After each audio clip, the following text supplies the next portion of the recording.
আমাদের পাশের গ্রামে আজকে একটা সম্মিলন হয়েছিল, এটাকে বলা হয় মতুয়া সম্মিলন। ডাংখা কাশি এগুলো নিয়ে সবাই সেখানে যায়।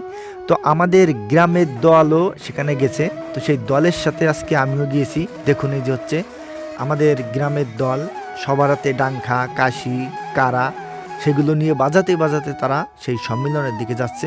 বেশি দূরে না, আমাদের পাশের গ্রামে এই অনুষ্ঠানটা, প্রতিটা বছরই এই অনুষ্ঠান হয়।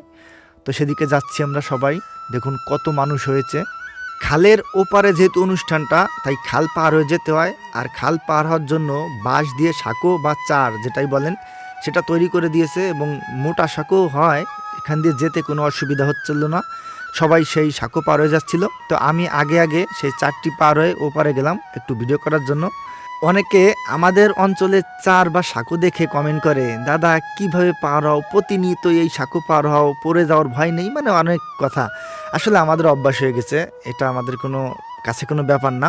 মন্দিরের সামনে দেখুন কত মানুষজন রয়েছে, ওখানে ডাংখা কাশি বাজাচ্ছে, তারা সেগুলো দেখছে। আর কিছু মানুষ মালা হাতে অপেক্ষা করছে কোন মতুয়া দল আসবে তাদেরকে বরণ করার জন্য। আমাদের মতুয়া দল যখন আসলো তখন দেখুন তাদের পায়ের উপরে নমস্কার করলো আর তাদের গলায় মালা পরিয়ে দিল। তো ডাংখা কাশি সব জায়গায় বাজায় না, আমাদের যারা মতুয়া তারাই বেশি এগুলো বাজায়, অন্য অন্য অঞ্চলে কিন্তু এগুলো নেই। সুতরাং অনেকে বাজে কমেন্ট করতে পারেন, আবার বাজে কমেন্ট করার কোনো কিছু না। আমরা সবাই সনাতন ধর্মের মানুষ, সবাই হিন্দু ধর্মের মানুষ, বাট এক এক জায়গায় এক এক রকম মত থাকে না, সেরকম একটা ব্যাপার এই মতুয়াটাও। তো এরপরে মন্দিরের ভিতরে গেল, সবাই মিলে সেখানে বাজনা কাজনা করছে। আর দেখুন কত মানুষ হরিনাম করছে। অনেক দল এসেছিল, অনেক দলই, আগে অনেক বেশি হতো, বাট ইদানিং দলগুলো একটু কম আসে কেন জানি না।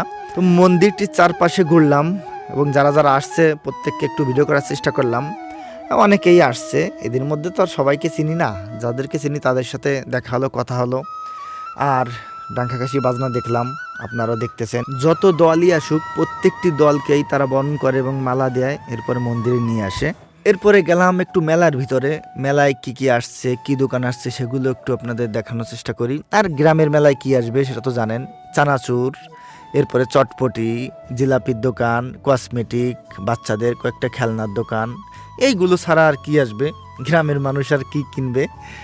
বড় সড়ো কোনো দোকান না, ছোট একটু দোকান, এবং সেগুলোতেই মানুষ কেনাকাটা করছে, কারণ অনেক ছেলে মেয়ে এই সম্মেলনে উপস্থিত হয়েছিল। বাচ্চাদের জন্য লাফালাফির একটা জিনিস আনছিল, সেখানে দেখলাম অনেক বাচ্চা লাফাচ্ছে। এরপরে বাড়ির ভিতরে গেলাম যেখানে খাবার দেয়। যত মানুষ এসেছে প্রত্যেকের জন্য খাবারের ব্যবস্থা রয়েছে। এখানে খিচুড়ি রান্না হয়েছিল, সেই খিচুড়ি দেখুন সবাই বসে বসে খাচ্ছে। আর পাশেই রান্না হচ্ছিল, এক পাশে রান্না হচ্ছে আর এক পাশে খাওয়া হচ্ছে। তো ভিডিওটি কেমন লাগলো কমেন্টে জানাবেন, ভালো লেগে থাকলে একটি শেয়ার করে দিবেন। ধন্যবাদ সবাইকে।